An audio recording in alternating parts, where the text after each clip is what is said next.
Hey yo, welcome to another episode of Off the Beaten Path, your new favorite podcast. And today we have Jamie. How's it going, Big bro? Yarsh. It's going Hey, pretty good. It's going pretty good. Just been chilling. Just been doing like a little bit of push-ups and drinking tea. hell Kind of yeah, doing man. grown man shit, I What kind guess. of tea you been drinking? I mix my own herbs. Oh, nice. Yeah, Oh, yeah, I need to know about that shit. yeah, man. I don't think I want to reveal my full secret recipe because it's not really fully completed yet. But yeah, I do a pretty nice herbal tea. It's pretty cool. It So, helps with like stomach and head and all that type of stuff. It's pretty cool. Nice. so is this something that you're gonna be selling soon? Like, is that why you don't want to give out the secret recipe? I don't know about selling it yet because I haven't mastered the formula.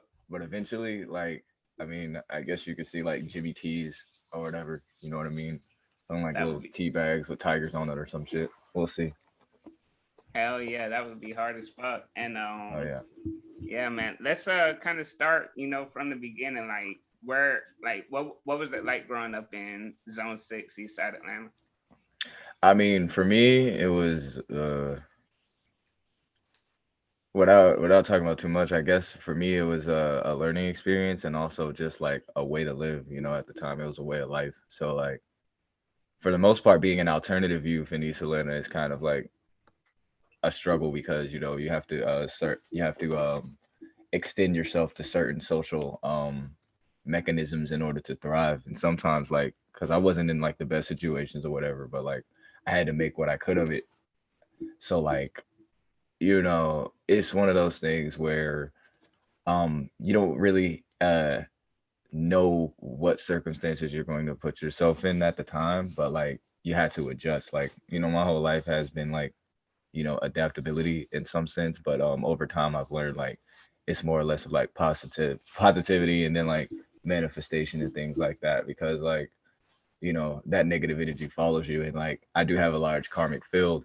So like for the most part what I would say is like it was a learning experience, especially when you grow up fucking weird. Because like I'm gonna be real, I'm fucking weird. So like, I was around my hood skateboarding and shit, and like I was probably one of the first shredders out on the east side. Don't quote me on that because I'm pretty sure niggas are probably gonna start hating or whatever. But like, I was definitely shredding at a very young age, and actually that was my first dream. I actually wanted to shred before I started rapping, and then like a really bad accident had happened when I was in college, and I was just like, "Fuck this shit," because it had got me to the point where I had to rehabilitate my leg and shit. So yeah, I like my Yeah, city, but you know, it has its trials, and I think I definitely spent a lot of time in it. You know what I mean? And that's a part of why I feel like I love this city. I embrace it because like I've kind of put a lot of footsteps in it. Like how kind of right. like how kind of like those pictures of like Jesus stepping around in the sand and shit. And it's Mm, like on like your grandma's wall, some shit. Like that's how I feel about Yes. Atlanta. You know what I mean? Like I've been all over this fucking city, and for the most part, it's like it's a love and hate relationship with me in the city. But yeah, good times and bad times. And I mean, in 2021, you got to be careful of being like I was the first, because Soldier Boy will come out of nowhere and be like, "Nah, nigga, I was the first. I was the first rapper to yeah, spread exactly. in East Yeah, Atlanta." I'm saying, bro, like, and East Atlanta specifically, isn't that nigga like from Chicago or something? Yeah, Like but look, whatever, bro. he'll come out and say, "I promise you, I I promise guarantee you, like, And then wasn't go for update like his Wikipedia. you." wasn't for like a little bit. He was like he was telling like people they couldn't come to Atlanta. I think he told like fucking Shia LaBeouf or some shit like he couldn't come to Atlanta. I'm like, dog, that's Shia LaBeouf. That's not. Oh, I love Soldier, man. Big Big soldiers. Draco. Look, big soldiers to go. I don't care what anyone says. He That man really is is. hilarious. He This really man's is. selling lemonade in gas stations. Like you're a genius. Like you're Big a business Draco. icon. Like I don't understand. Hell yeah, man. Hell yeah. And I mean, you even like how you say like you got love for the city, but also maybe have like bad times in there, whatever. That comes out in your music, like with Zone 666, you know. that had Um, like a 3/6 feel to it, where it's like maybe like a little darker side of mhm. where you grew up and shit. Yeah, yeah. That's that's actually that's nice. I didn't expect anyone to listen to Bless Our Zoo. That was kind of like a little throwaway record I put together. Mm. I would say,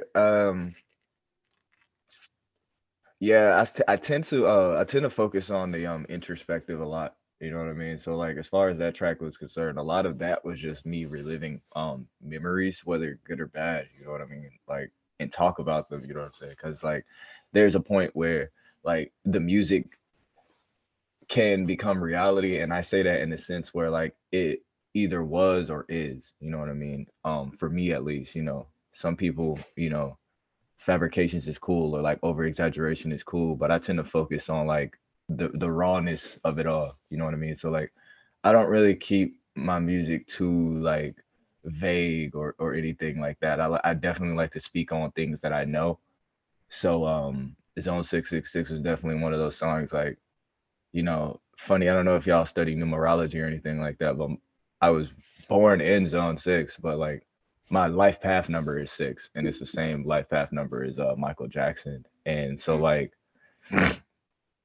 my whole life trajectory has like been music, and then in the same breath, like, you know, one of my homies, he made a joke. He was like, "Dog, like I know your life path numbers are 6, but you were also born as saying 6. That must mean something." And then like my grandmother's address was 3026. So I've just seen sixes for a good majority of my life, and I was raised there. So like a big part of me really does believe like I was meant to be here at this point in time. And then on top of that, like also realize like some things do need to change, or I need to change. You know what I'm saying? So Mm.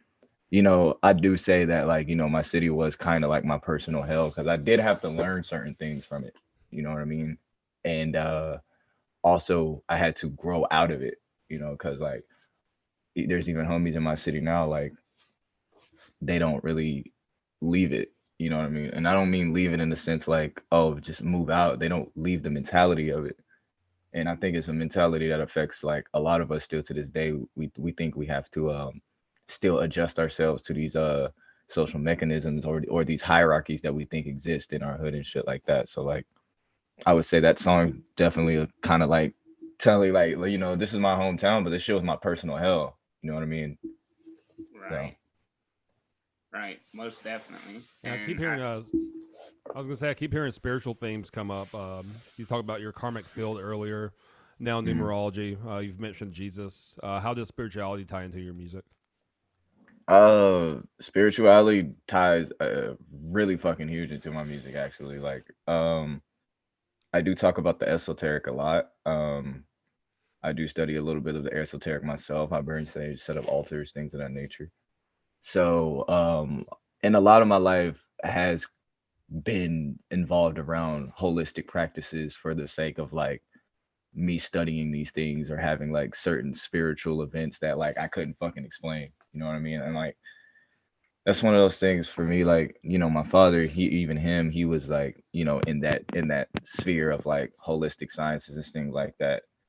And I guess over a period of time, like, well, more recent than before because, you know, I was outside more or less when I was younger. But like, you know, I guess in the last 5 years, I've sort of come more in tune with the spiritual and stuff like that. And honestly, that's really helped out with my career because like um the positive aspects of studying spirituality, you know what I mean? Like it's like there's a certain energy around it, and it's not that I can't explain it, but I guess like it's potent enough for like you to focus on what you want opposed to like focusing on the bad. So like less of knowing the spiritual aspects of things is more or less like wanting wanting or desiring to feel, you know what I'm saying? Like cuz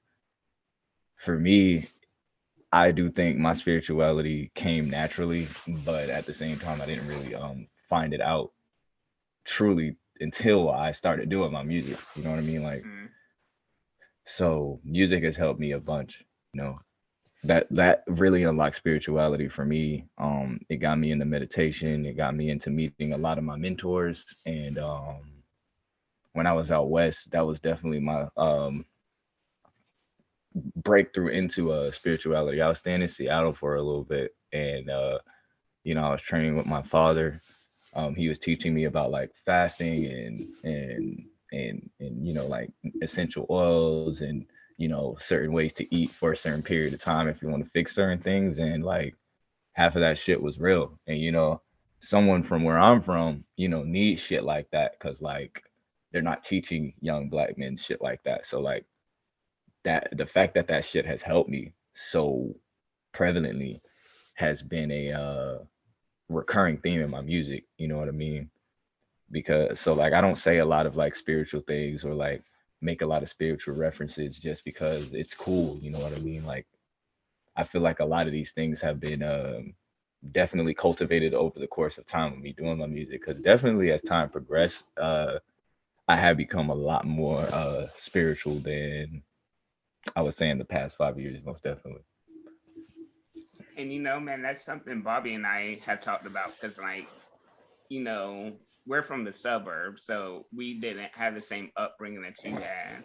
But Yeah, we fact. also come from, black parents, mom and dad Mm. both black. And it's like we had the upbringing of God and going to church and things of that nature. But actually tapping into your own spirituality, that was never taught to us. So, Mm, your father teaching you in Seattle and teaching you about different holistic practices and things of that nature, that's eye opening. That's like, right. whoa, there's Facts. a whole new world inside myself that I have control over, and I never knew I had that control. Right. Right. It definitely is. And like I went it's definitely a journey for anyone. Like if you definitely want to study that practice, it's up to you. There's things you can pick up and stuff like that. Like my biggest recommendation is like for me, the way I started off, I just started closing my eyes and sitting down with myself. Like it doesn't even like take too much work. Like honestly, just sitting down with yourself, lighting a candle or two, drinking some tea, anything, like even working out. Like there's just different ways to unlock like your chakras and stuff like that. And you don't have to be a certain way to study these spiritual practices because most most when they look at me they're like this guy studies shit like that and I'm like yeah I definitely do because like the shit fucking matters, you know what I mean, like Yeah. and I feel like the way certain this cycle for this generation is moving, it's like I do see a spiritual resurgence, with the way that things are going. So like really it's really mega for the spirit, not just like not even gonna say like a whole like a whole like sphere of people or anything like that or a population. It's really big for everyone. I think the more you study those things, the more beneficial. Even if it's like on some religious shit, you know what I mean? Like it's still spirit, everything kind of comes from the same source. So why not study it? You know what I mean? Well, let me ask you this because I feel like as humans, if we like not Hmm. to say that we're one being in itself, but more so to say like if we just talk to each other and we have these conversations, we'll realize that we're much more closer and much more the same, you know, than Oh we would yeah. think. But Yeah.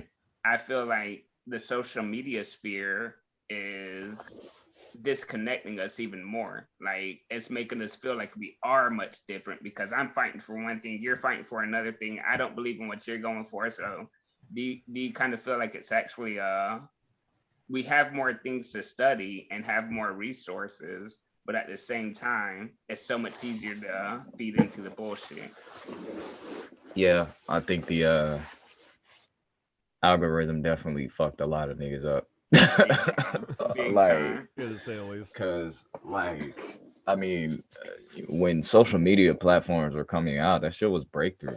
You feel me? Like, it wasn't getting controlled or nothing like that. And like, I don't want to like go too deep in it. I don't really know who the fuck owns Zoom, so I ain't gonna say no shit about that.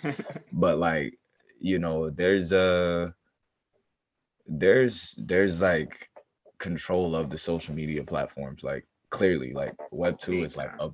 a big algorithmic control mechanism. So like they're feeding you certain shit that you like, opposed to like, in the past, if something was big on Instagram, you could see that. If something was big on Twitter, you could see that. I mean, Twitter less than like, Facebook or Instagram or YouTube these days. But like the algorithm has been controlled, you know what I mean? And it stops people from getting certain information that they are might need to see opposed to what they have seen, you know what I mean? So like it's sort of an odd thing for me because it's like when people do want to seek certain shit, they can't really find it because the algorithm is like, no, here's some boobs, instead of like, no, here's something to read. It's like Exactly. boobs, and then it's just like, I don't want to see boobs, and then like no, no, the algorithm's just laughing at a whole bunch of people because like it'll feed you one thing, but like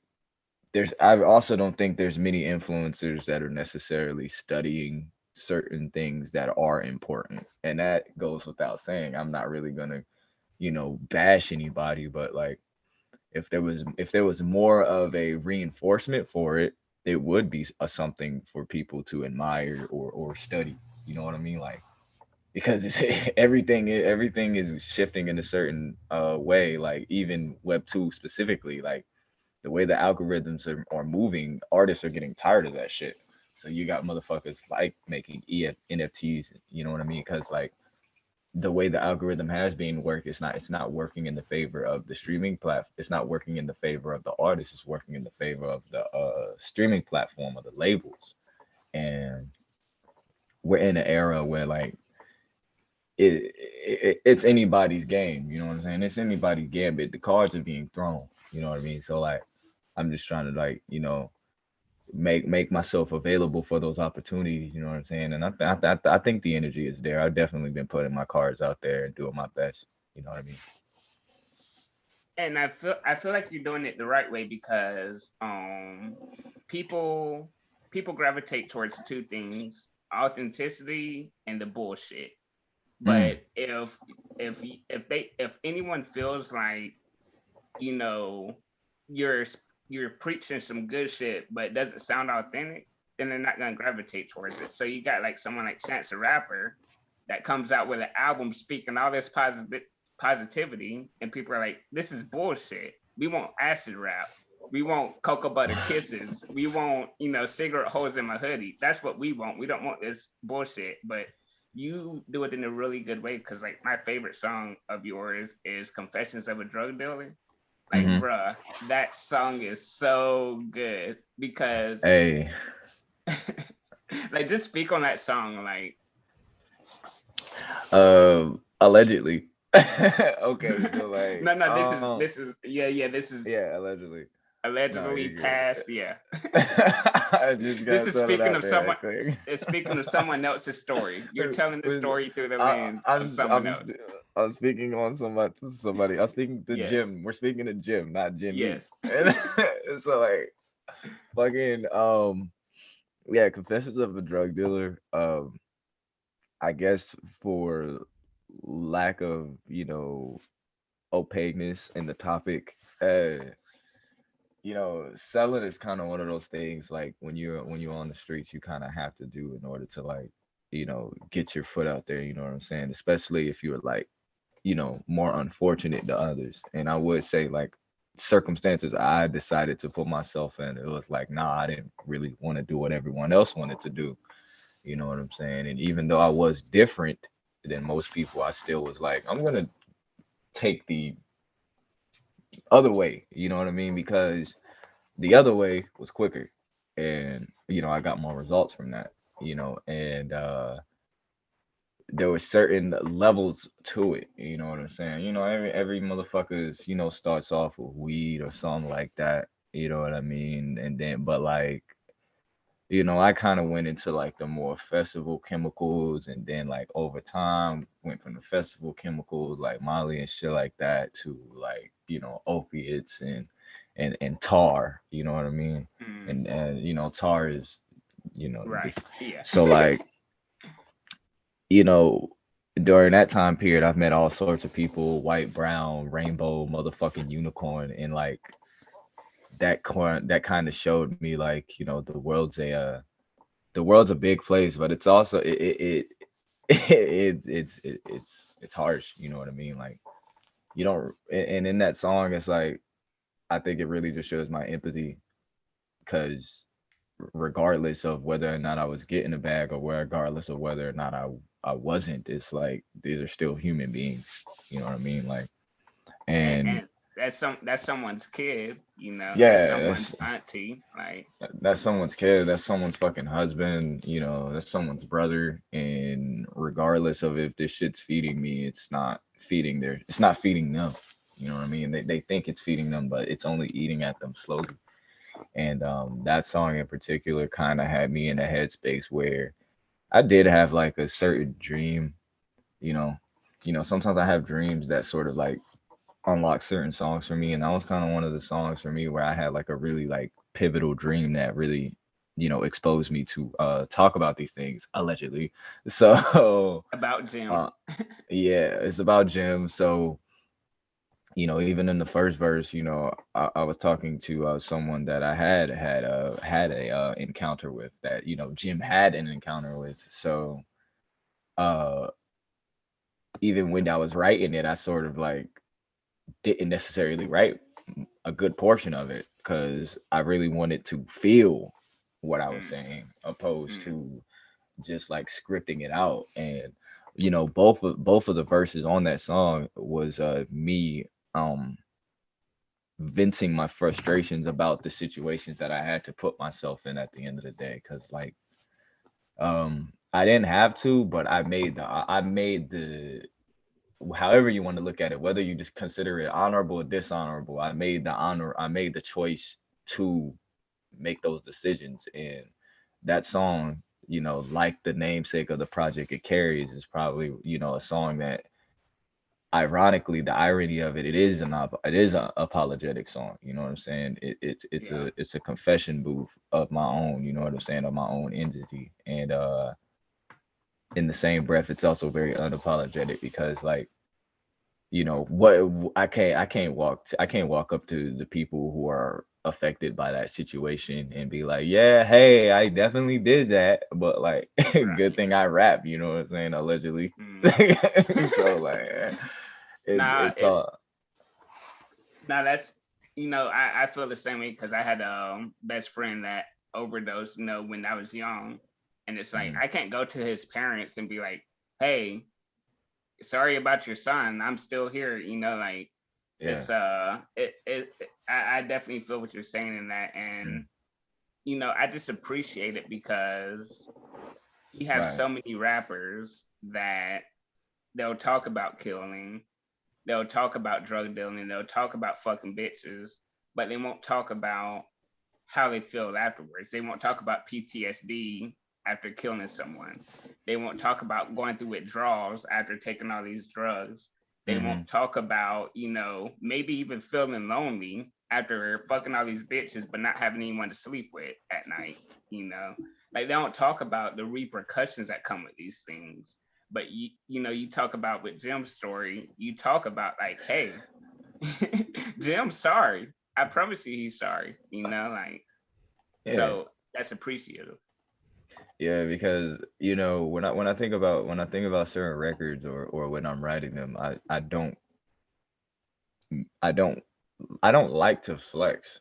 I'm not gonna lie to you. Like if I'm going to flex, it has to have some type of like meaning. You know what I mean? Like every song, I don't care if it sounds stupid to whoever. Every song I put out has some deep rooted meaning in it, and it's up. And I just leave it up to interpretation. You know what I mean? At the end of the day, because that's better than like giving everybody the jewels. Because I feel like if you really are listening, then you gonna hear it. You Yeah, gonna hear it. You know what I exactly. mean? So like Exactly. it's a matter of perspective when it comes to things like that. So like as you do say, like even on my end, like I still got homies that are like ODing. You know what I'm saying? Or like OD Yeah. in the past. Like I've lost a lot of homies to this shit, and at the same time, like, looking back, it was crazy because like when I was in that situation, it was still kind of in me to operate like that. But like as I got older, I was like, yo, this shit's not helping nobody, and it kind of hurts that like I've it's still been like a recurring current thing. You know what I'm saying? It's a big fucking deal. Yeah. In the fact that like it's being like glorified to a certain extent. It's not really changing anything, and I wouldn't necessarily say that perhaps that song is going to change anything, but I at least want it to be out there for like just for folks to know. You know what I mean? Because this is not a me personal issue. You know what I mean? Like I've had so many people ask me about Confessions of a Drug Dealer and just had like different perspectives of it and like just had different emotions around it. You know what I'm saying? And especially like people that might have trapped, people that might have not, they still know or heard of someone that like has gone through a certain situation that's similar to that. So I think it's just bigger than the song at the end of the day, and that's kind of what makes it. A heart space for me because like every time I hear about it, it's always a different story. Yeah. Yeah. And that's honestly, that's why I wanted to ask you about it, because Yeah, of that reason. Like, you can hear the song and get your own perspective, but I wanted to hear it from, the mouth who spoke it himself. So I appreciate yeah, I appreciate that. yeah. Facts. Hell yeah. Hell yeah. And you probably don't know this. I hope you remember this show. I remember the exact date because it's an important date to me. But it was Hmm. October 19th, 2019. You played at the bakery in Atlanta. Do you remember playing that show? Yeah, I do. I Okay. do actually. Yeah. I'm in the band and we actually play that show, and because there's like a metal stage and then like a rap stage. Yeah, I remember that shit. Yeah. Right. So I was in I was in a group at that time. I remember that. okay, yeah, so Yeah, yeah. Jamie came up to me and she was like, "Hey, y'all were really dope." And I was like, "Dude, you're fucking dope as fuck." And we exchanged Instagram, so I was following her. And that's how I ended up, stumbling past you because she tagged you in a post or something. I was like, "Who the fuck is this dude?" And then sure enough, I start following you and listen to your album. Like, oh my God. Like this shit, so like I was, because I couldn't find any albums really, just kind of singles. And then I'm Not Sorry came out, and then the director's cut came out, and I was like, bruh, Yeah, we yeah. gotta That's have him on the podcast. no. I'm glad I'm here, bro. Like really, because like there's been people reaching out to talk about it, recently, but like it's like future dates and stuff like that, Mm-hmm. and there's a I definitely did put a lot of time into arranging things for these current records. You know what I'm saying? Because more than anything, like I would say, I will say it's not, just judging myself. You know what I'm saying? It's not my best work, but like there's certain pieces of it that I can like definitely take from because that compilation, you know, helped me see where I was at. And now that I see where I'm at, it's like I don't know. I'm just saying, the new shit's crazy. Like the new I was shit's about to say, crazy. Like the new shit's crazy. So like, the fact that the new shit's crazy just shows where I was at recently because like people were even saying, nah, the shit you just put out's crazy. I'm like, and I'm just yeah, looking at them like with red eyes, like, hey, they don't even know type shit. Like, that's what I was you know what about to I'm saying? say.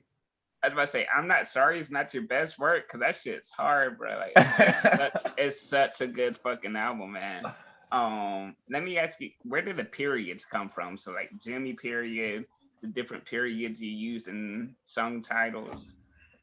Okay, so like the period's kind of like one of those things where so it's funny because I own a blue Motorola now, but I had like a blue Motorola Razor, and like every time I would type or text, like it would always fucking typo a period into the text.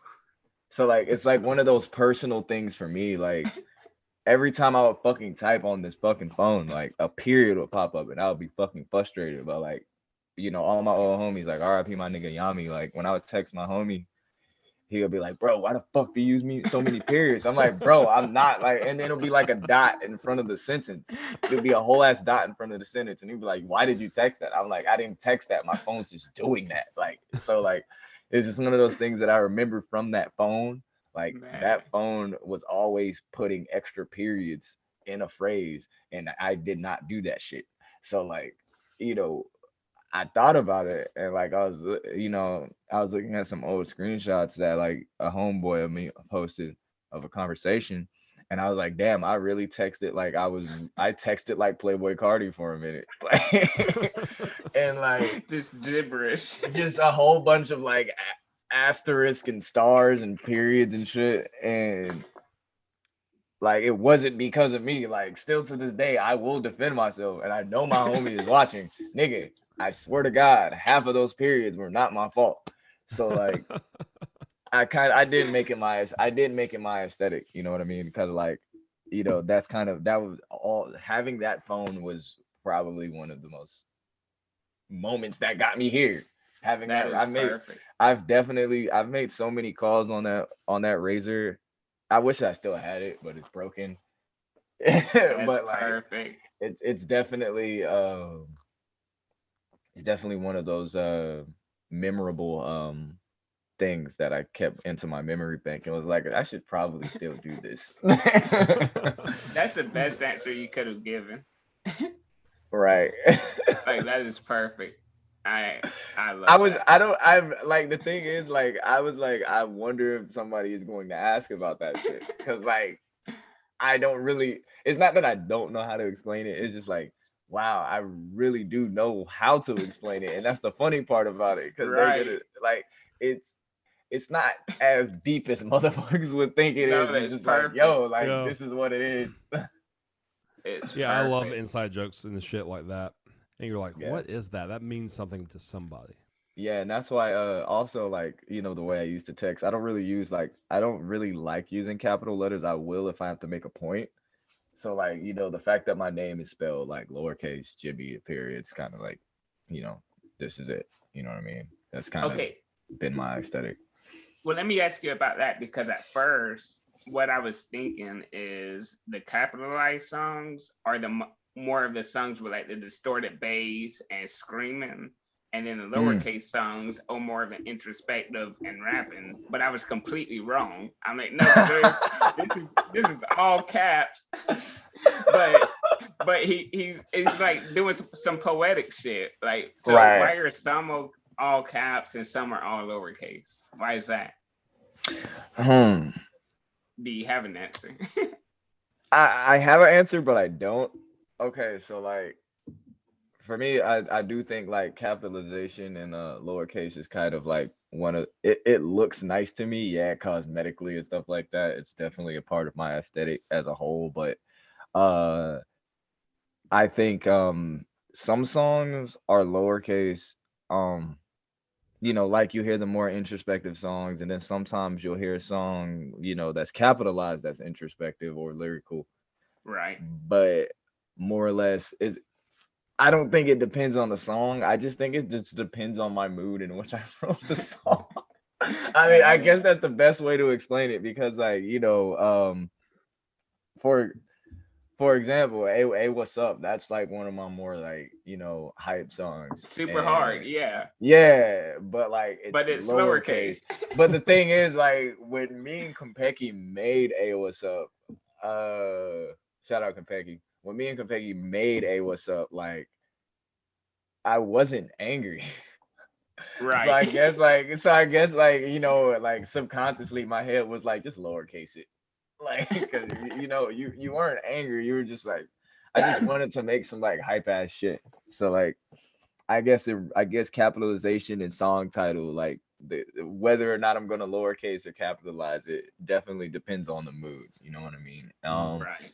Because even with like kitchen, like I made that song and I capitalized it because I'm like, I'm feeling like fuck you today, and that's basically what that song is about at the same time explaining like that's why it leads so good from Confessions of Into a Drug Big Dick. Dealer Oh, into Big Dick, like, so it's Confessions of a Drug Dealer Kitchen, then Big Dick Larry, like then Big all Larry. those Yeah. songs, have a definite story behind it because Confession of a Drug Dealer, somebody I was here. And then Yeah. Kitchen is like, I'm here. And then Big Dick Larry is like, I'm fucking pissed. It's, So let me yeah. ask you this.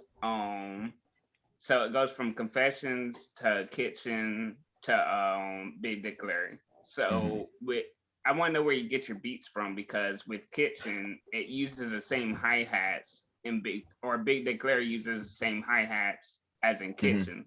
So I'm Mhm. like, bruh, it doesn't. He's not getting his beats off the internet, obviously, because I feel like that was a conscious decision to be like, no, we're gonna lead right into the song. So where do you get your beats from?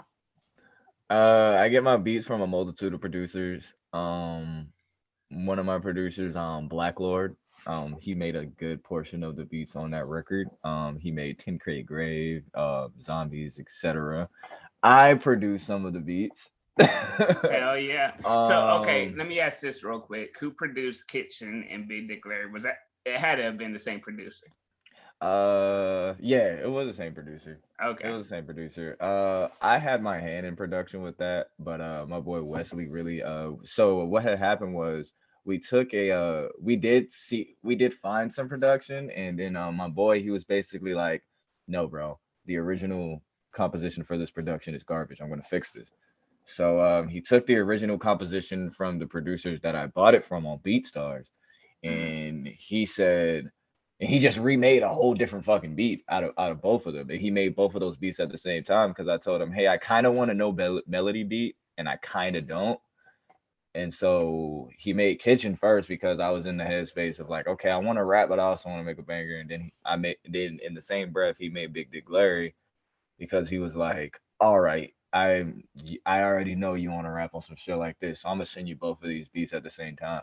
I got to Kitchen first and made the video for Kitchen first, and then by the time I got to Big Dick Larry, I guess it was like I would say like 4 months down the line, and like when that song had I got the video done for that song or around like the time before I'm Not Sorry dropped, and yeah, those songs, like they just fit so well together, like in pocket They do. because of that, because of that type of intent went into the production. You know what I'm saying? It Right. wasn't just, hey, we're going to go and we're just gonna be fucking artists and raw dog our craft because that shit's fucking lame. I'll never do that shit. You know what I mean? Like, so And yeah. this is something that you may not even know, or it might have been intentional. But when I listen to Kitchen, the hi hats sound like a gas stove clicking on. You know that click that it makes? That's what the hi hats sound like. It's supposed to. Okay, so it was intentional. That's awesome. It's supposed to. No, it's supposed to sound like that. Like even in the video, like there's a scene in the video, I don't know if you watched it, but like there's a scene of a burner turning on and it goes Ah, that's so like that it's basically the burner going off and then it'll meld in with the hi-hat and then it's a whole beat. You know what damn, I'm I think I saying? missed a video. I think I missed that video. I need to go back Yeah, and watch it. no, I'll send you a link if you need to. Yeah, that video is I'm thinking about minting it as an NFT, honestly, because it's one of the it's a pretty artistic piece. I like the gradient feel of it. Um, Hell yeah. it's really good. Shout out my girl Daisy Lynn. She did her thing on that video. Um, I just like the Nora. I just like Nora aesthetic. You know what I'm saying? Cause Like like that black and white feel. yeah, but Okay. I also like another thing as well, and I don't know if I want to go into detail about that yet, because like it's just I got a lot of shit going on right now. Hell I just yeah. got a lot of shit going on right now. So like, We'll see you know, soon enough. yeah. So like, even with that video, whenever you watch it, it has the same conceptualized aesthetic as the I'm Not Sorry cover. So like you'll immediately catch on to what's going on. You know what I mean? So There was a video that I saw, and I don't really remember for what song it was for, but Jamie directed it. So with Jamie, she has such a vivid mind. Like, you follow her on Instagram. It's like, where does she Mhm. get these fucking ideas from? So when you do a video with her, do Mm. you come to her with a concept and then she tweaks it, or do you let her do the majority of the work because she's such a creative mind? Uh, I sort of like have a dream of being a director myself. So like, Mm, uh, most of the time, like it's a 50-50 split, or like 100% of the time I'm just like, hey, I like the way that place looks over there. You mind if we do this? And then I'll right. do some like, some jackass type shit in that in that area, you know what I mean? And it'll somehow have some type of concept. Like, yeah, I'm doing something completely stupid right now, like drinking motor oil on camera. But I mean, it's a certain point in time, you know what I mean? We're shooting a Right. fucking video, you know what I mean? So like, I'm gonna do whatever the Commit to fuck. that shit. Right, commit to doing that weird shit you're doing, man. And you Let know, me ask you. Can I ask you about this real quick?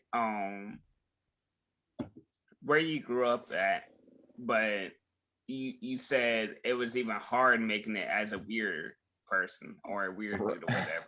So yeah. like, I was, like Bobby and I, we were the weird people in our towns because we listened to metal, we wore Hmm. girl pants, like Oh we my were god, into the scene. So people didn't fuck with us.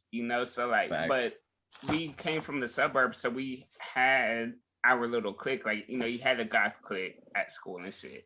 So like, where did you develop your weirdness from? Like, obviously it was from a young age, but who influenced you to be like, I want to skateboard or I want to do this and be different? Who did that?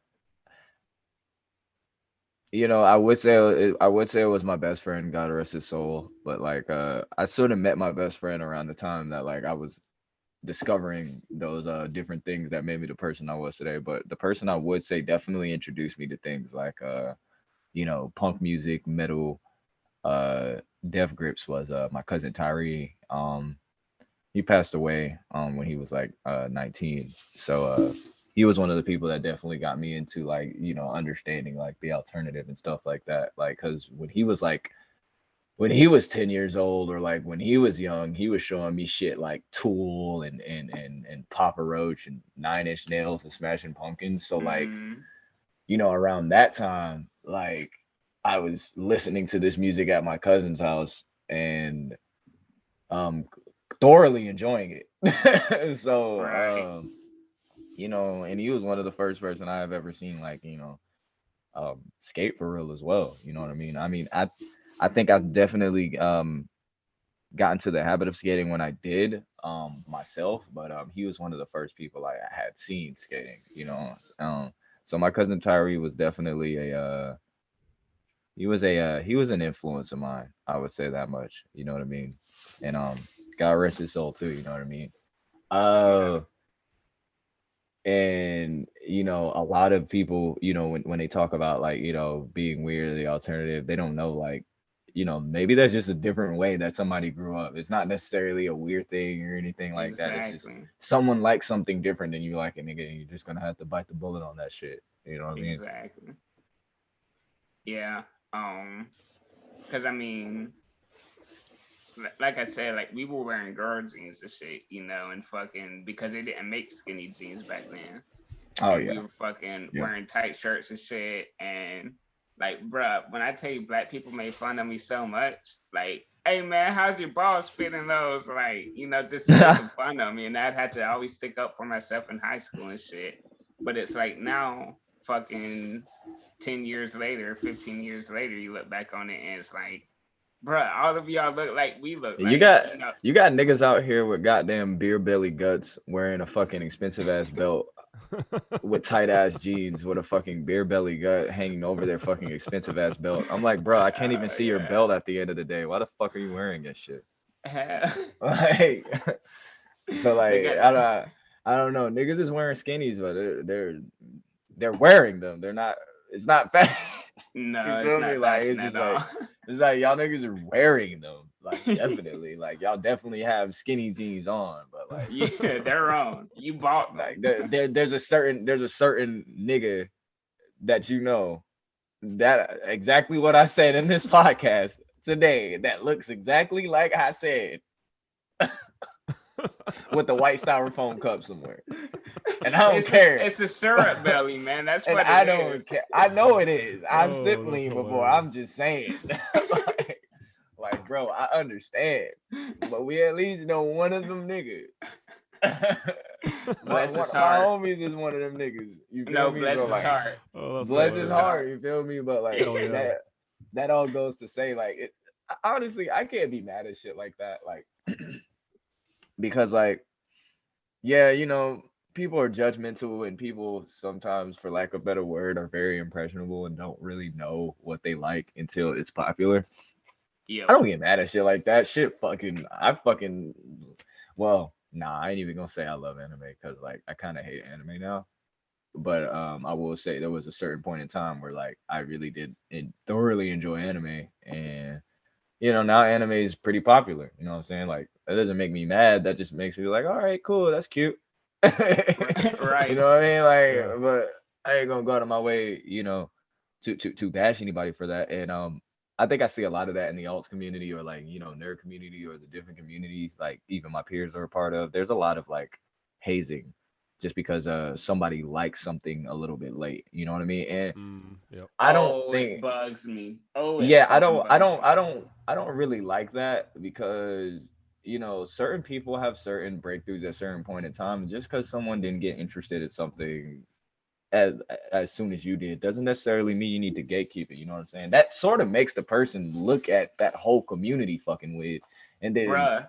like nerds wonder why they get judged so much because you niggas are literally sitting here getting mad because someone's watching a fucking cartoon, dog. Like, let's just be real. Look, Like, my number one thing where I see that the most is fucking in music because I'll oh, fucking look up, definitely. I Oh, look up definitely. an old X song and it's fucking What you know about that, the, young blood? or like the top comment will be like the fake X fans won't be able to find us here, or you know talking about Xxxtentacion or like Nigga, uh, just go on SoundCloud. and it's like it's It's so not like look, Jose was a good dude. You know, I've had a run-in with him when he was still alive, you know what I'm saying? So like wait a fucking minute. it was brief. Look, it was brief. It wasn't I like, don't oh give a man, this is damn, my nigga, like type shit. You know what I'm but saying? But like, you met yeah, him. I when I was in Miami, I ran into him, seen his hair, and you Can, know, made eye contact and walked away. That was literally it. but I'm not hey, gonna sit here and be like, oh, I fucking met X and had no, dude. Like well I've look, I'm gonna seen the say nigga. this. Like, I'm gonna say this.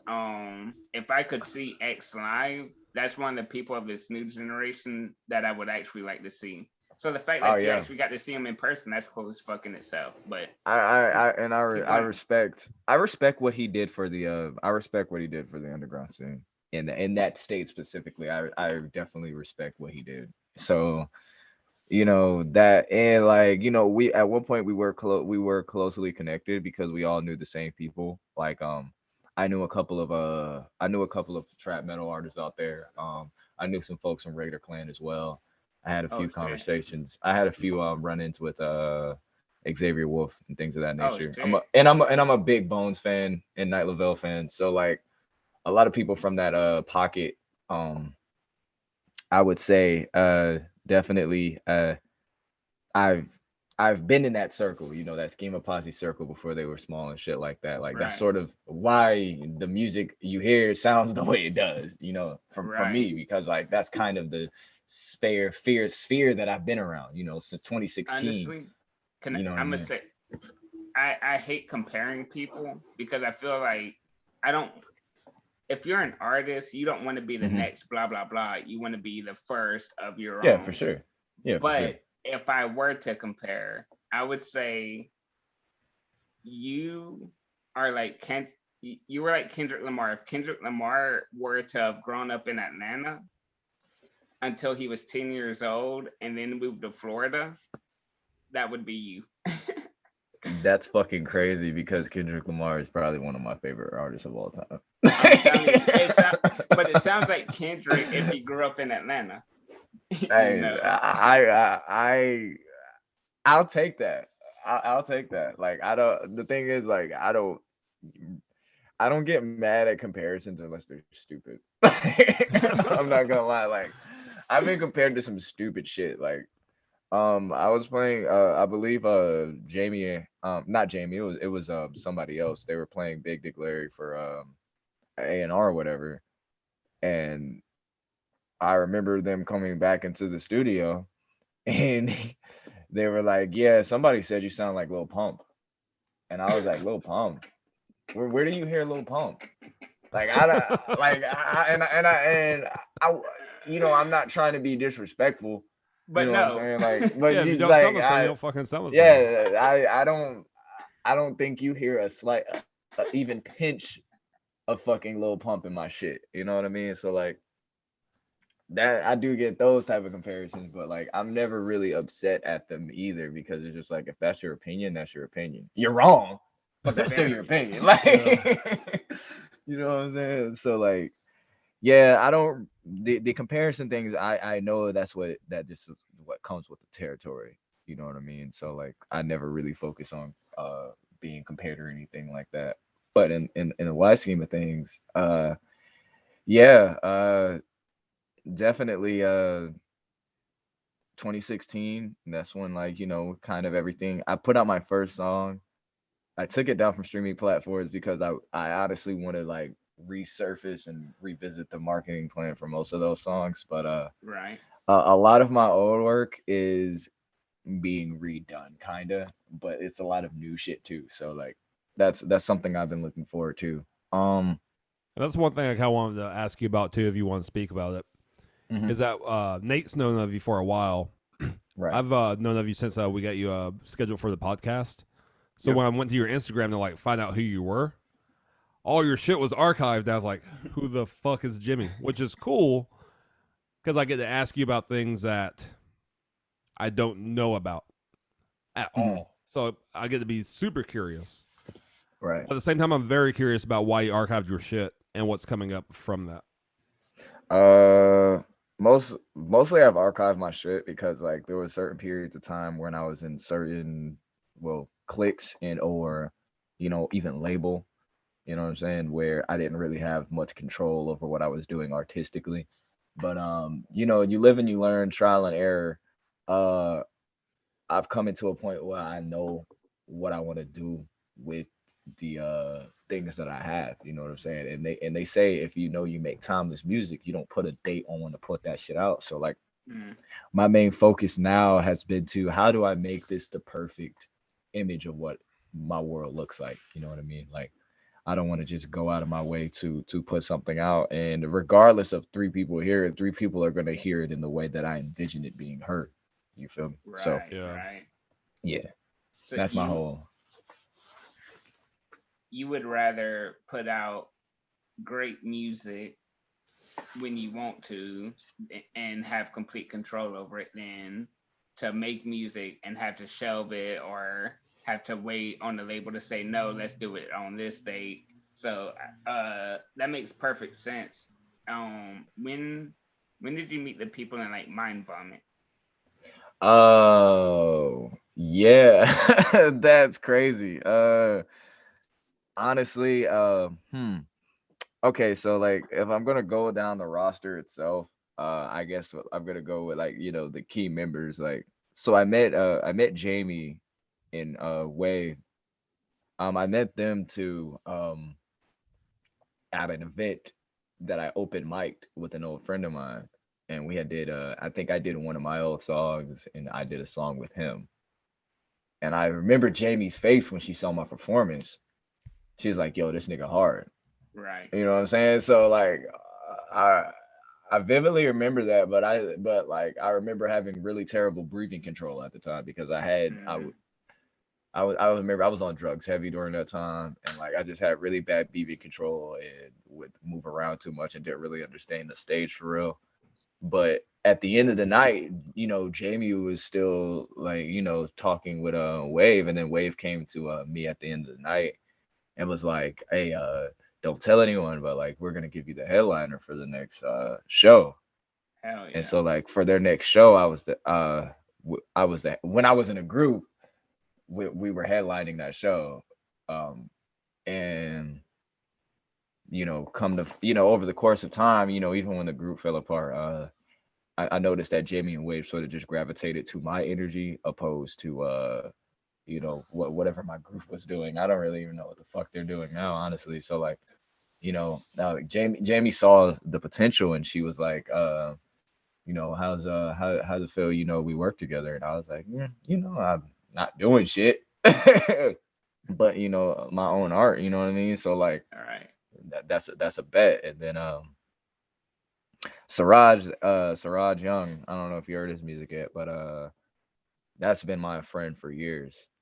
Like, been through shit with type friend. Like, Right. Right. I think he had an aspiration to be a rapper a long time before I did, but it's funny because our paths always intertwined. So like, Siraj, he's been with me for years. That's been my boy. So it's no surprise that he even got involved with whatever I was doing. You know what I mean? Because like I feel like wherever Atlanta takes him is gonna take me, and vice versa. And then my boy Skate, his artist name is Zach Manson. I just did a collab record with him. I don't know if you heard Nah, that that, shit's called hard. Yeah, that yeah, shit's Jay hard. and Silent Bob. Yeah. Yeah, that's my boy too. Shout out Skate. He's a little knucklehead, but that's still my homie. Speaking You of know what I Jay and mean? Silent, speaking of Jay and Silent Bob, does that movie or does that movie series mean anything to you, or is it more of a him thing, or What, you just Clerks? dig it? I think I that mean, means all of it. something to Clerks, Mallrats, like all of it, man. I think that shit means something to both of us. I mean, Hell yeah. I think like stoner comedy is like one of the things me and him relate to. You know what I'm saying? Like stoner comedy, skating, anime sometimes. The funny thing about Skate is like we're definitely two different people, but I could tell the guy has love for me and I have love for him. You know what I mean? And Right. that's why the music doesn't sound surprising when we're No, working together. You know what I'm saying? Like, it meshes together. And so when you met Jamie and Wavy, what year was that? Do you think? I met Jamie in Wave and what, like, it had to have been late 2018, I believe. If not, Gotcha. don't quote me on that. It was either late 2018 or early 2019. Either way it goes, it was around that time because I didn't really start going outside till, I mean, I had a period where I wasn't going outside because of like, circumstances and shit like that. So I guess around like 2018, like late 2018 specifically, I started going outside more and started meeting certain individuals and shit like that. You know what I mean? So Gotcha. like, Jamie. And you said, I'm sorry, you said Wave. Yeah, Wave, All right, Grandmaster my Wave. bad. My bad. I Yeah. said Wavy. Yeah, My you said bad. Wavy. I was Wave. gonna correct Yeah. you, but I was like, Wave. he probably did it on accident. I don't know. Maybe that's just thing. But yeah, his name's Grandmaster Wave. Shout out All Grandmaster right. Wave. And yeah, and then my producer homies, they're also a part of it. Kompeki and Kompeki produced a good portion of I'm Not Sorry as well, and then Black Lord. And Black Lord did the same. So then we have a singer on Odell, and then Celine Hayes. Yeah, it's a pretty I do believe it's a pretty full little roster right now. You know what I mean? So like No. as You, far you, yeah, I was just gonna say y'all are making moves. yeah, yeah, for sure, for sure. So yeah, shout out my man, you know what I mean? I really have been like my whole situation is like I've really been more focused on like making the most perfect thing I could transmute into this reality. So like for me right now, I wouldn't necessarily say I'm taking like any hiatus or anything like that, but I've definitely been focused on a lot of self improvement, self reflection, and things of that nature that could definitely take me to the next level. You know what I mean? And that is really like this is I feel like this is more of a pivotal moment in my journey than let's say any other moment, because like I feel like by the end of this year, which is coming up very shortly, um there's going to be an affirmation for me that like this is some shit that you're supposed to be fucking doing. You know what I mean? So like that's what I'm focused on. Yeah. And with what you have going on now, do you imagine any shows or festivals or touring coming up in 2022? You said what? Are you expecting like any live performances, whether it's standalone shows or touring coming up in 2022? Do I have a show coming up in 2022? I don't. I probably. I just don't know yet. Yeah, I know you were talking about like a release next year, so I didn't know if you had like any idea of like if you were going to tour on that release to support it. I thought about it. I definitely thought about going on tour. I might do a few shows. I think the thing is like what's going. I'm really looking at what's going to happen. You know what I'm saying? What's going to happen during this trajectory with music in 2022. Mainly not necessarily with me, but just like the climate of it. You know what I'm saying? Because like I don't know. There might be certain periods of time where like, it would be very good to do shows, or it just might be good to like put out a video or a single or something like that. So like I think right now I'm really focused on, every aspect of it. You know what I'm saying? But at the same time focused on what I already have cultivated right now and making that stronger, because that'll make the platform stronger. And how does the music climate feel to you right now? Um for me, I haven't really been paying attention like that, but like for me personally, I feel like things are at a stalemate right now, because what I'm focused on may be different than what somebody else may be focused on. You know what I'm saying? Like I think my focus is less of trying to put so much shit out and more or less of what's the next step. And then, I'm putting that all together. I'm putting it all together. It's in my head. You know what I'm saying? So like for me, I think the biggest part is just like making sure it's a good learning experience. You know what I And mean? let me ask you this: so with the new project that you're working on and compiling the songs, like with I'm Not Sorry, let's say you were a mainstream artist. So with I'm Not Sorry, it's like you can perform maybe 5 or 6 songs on it that are actually songs that are going to get the crowd, energized and into it. Now, as an underground artist, you're able to do maybe different songs and album cuts that you wouldn't be able to do as a mainstream artist. Hmm. So with the new project that you're working on, you've been talking about being introspective, working on it, being a perfectionist, making sure it's 100% right instead of releasing a lot of singles. Hmm. Actually get what you in your own mind would say is a great, body of work. Hmm. Um, are we gonna get more of those crunk songs and more of those vampire-esque beats, or are we gonna get a lot more introspective shit? uh, uh,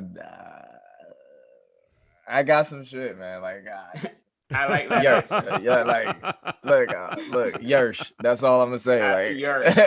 Yersh, like, bro, like, I don't. Uh, it's a lot. It's a Yeah, lot. yeah. I think the last time I looked at my hard drive, I was like, damn, holy shit, this is a lot of music. I need to sell the fuck down. So like, a lot of that shit is it's hype. It's some hype shit. And more right now, I'm thinking of it's more or less how am I gonna compile this? Like, Mm, I because I do engineer my own shit sometimes, and sometimes I may get some help. So I'm really just focused on like what is it gonna take? You know what I'm saying? Like what am I gonna do in the next stage? Am I going to take the time to release, or am I going to just, focus on one thing? You know what I mean? Right. Like, but right now I feel like when I release, I gotta have that. I gotta have that. I gotta have that drive or like that confidence to release. It's not to say I don't have that confidence right now. It's just I I have so much shit, dog. Like that's all it is. It has nothing to do with the shit's fucking garbage. It's less about like, damn, like what makes sense to me right now. You know what I'm saying? So like, 2022. I can't wait. I yeah, cannot bro. wait. Yeah, bro. 2022. It's gonna be We're fun. not we're not putting a date on it. We're not putting a month on it. We're not putting a what's those things called, a season. We Look, ain't look, putting a look, look, look, season on and it. look, I'm gonna say this: if I do not release by 2022, you cannot get mad because I do not know what the fuck I'm gonna do. And But I that's okay as well. there's a 60% chance I will. 60% chance. I don't know what it Hey, is, Hey, what but I know, man, is in East Atlanta when it's a 60% chance of rain, niggas get wet. yeah, they All I definitely know, get wet. they get wet. That's all I know. nah, facts. So like, it's there. It's there. The cards are here. I'm on the same fucking laptop my music's on. So like, Hey, well it's whatever. let's not take up too much space on that laptop. Let's not fucking crash a hard drive. For sure. Down, bruh. It's been a nice time talking with you, and thank you also for coming on, because For I was sure. supposed to send the information, fucking yesterday, and it saved as a draft for whatever reason. But thanks for coming on. Of course, my dude. No problem. I knew I was gonna get in contact with you today anyway. Like I woke up early Hell yeah. and I didn't have no tea yet, so I'm probably gonna have some tea and some weed, and that's going to Hell be yeah. my day. Like, so Hell yeah. Well, Hell hey yeah. man, is there anything you want to leave the people with? Where to follow you at? One last word. yeah, this is Big Yurch, Big Jimmy, Eastside Bandit. You already know what the fuck going on. You can find me at Jimmy FS __ at all social platforms. You can find me as Jimmy with the period and lowercase. Make sure you put that fucking lowercase and period. Uh, I will say, peep not, I'm not sorry. Stream on my videos, and y'all have a good weekend. Happy Thanksgiving, and find something to be fucking thankful for because this world offers a lot for you not to be thankful for. So Big Yurch. Hey, do I get the yours pass? Am I allowed to say yours? I do not care who says that word. Alright. Well, Please say that word. Hey, that was a beautiful way to leave them out. Big yours, we're doing this shit. Bobby, let these bitches know what to do. Motherfuckers stay black. Please don't be whack. For sure. Big yours.